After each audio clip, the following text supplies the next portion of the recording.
Yung tanong ko lang po katulad ng nararanasan ng iba, katulad ng bagong pasok sa indoktrinasyon, naririnig ko rin sa iba na pati yung asawa nila nagkakaroon ng friction sa kanila. Meron po bang guideline ng Bible na kung paano malilesen yung friction? Dahil minsan masakit talagang isipin na katulad ko, maliit yung anak ko. Bigyan kita ng guide, kapatid. Huwag mong ipagsasabi.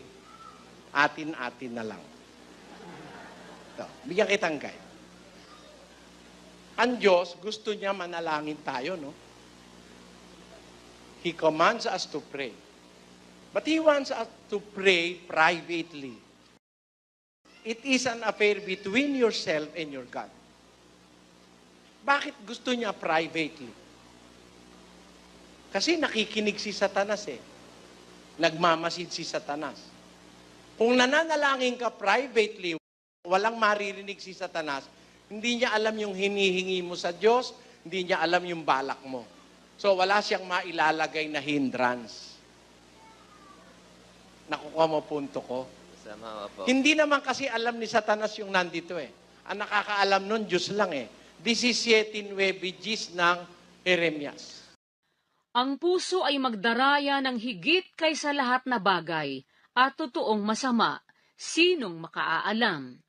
Akong Panginoon ay sumisiyasat ng pag-iisip. Aking tinatarok ang mga puso upang magbigay sa bawat tao ng ayon sa kani-kanyang lakad, ayon sa bunga ng kani-kanyang mga gawain. Sino raw nakakaalam ng puso? Ang Diyos. Di naman niya sinabing, sino nakakaalam? Akong Panginoon, saka si Satanas. Di naman sinabi. So, siya lang Kung sakali pa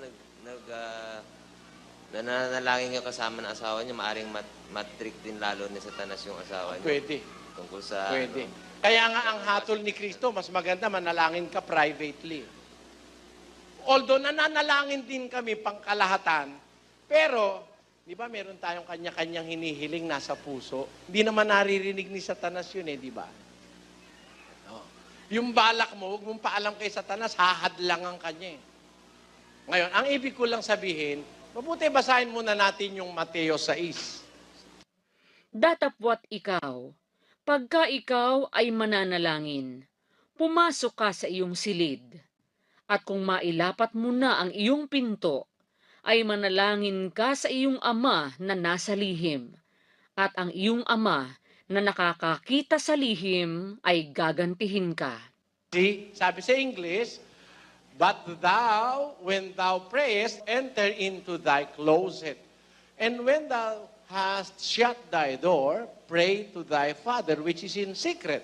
And thy Father which seeth in secret shall reward thee openly. So, ang gusto ng Ama, sikreto. Ngayon, para wag kang makakita ng mga hindrances along the way, nagpapadoktrina ka, huwag mo munang ipabalita. Have a mastery of what you are trying to discover. Pagka natapos mo na, saka mo balita. Kasi babalita mo na agad, pipigilan ka ng asawa mo, ng nanay mo, kagaya nung kapatid kanina. Tinatakwil na raw siya nung... Nagsusuri ka pa lang Keep it for yourself. Makinig ka muna, basa ka ng Biblia. Huwag ka muna maingay kung saang grupo ka sasama. Kasi pag nalaman ng sa akin kasasama, sisiraan ka na. Kaya ang demonyo, nakakaano yan Nakikinig yan, nagmamasid yan. Kung saan ka mahina, doon ka niya susundutin para mapigilan ka. Kaya sa ating pananalangin sa Ama, dapat sikreto Diyos, tulungan mo po sana ako makakita ng trabaho. Pag nagkatrabaho po ako, maglilingkod ako sa iyo ng matapat. Gagawin sa pag nagkatrabaho ka pala, maglilingkod ka sa Diyos, pipigilan ko yung employer. Hindi kita ipapatanggap, etc., etc. Ganun yun. Ang Diyos lang ang nakakaalam sa puso. Maintain a secret line of communication between you and your God, and God will always be considerate. Tandaan mo yung kapatid. Yun ang sikreto nung tinatanong mo sa akin. Kaya si San Pablo, nung dumating sa kanya yung pahiwatig ni Kristo, wala siyang pinagsabihan kahit sino. Dire-diretso siyang sumangguni kay Kristo. Basahin natin yung Galacia. naihayag ang kanyang anak sa akin upang siya'y aking ipangaral sa gitna ng mga hintil.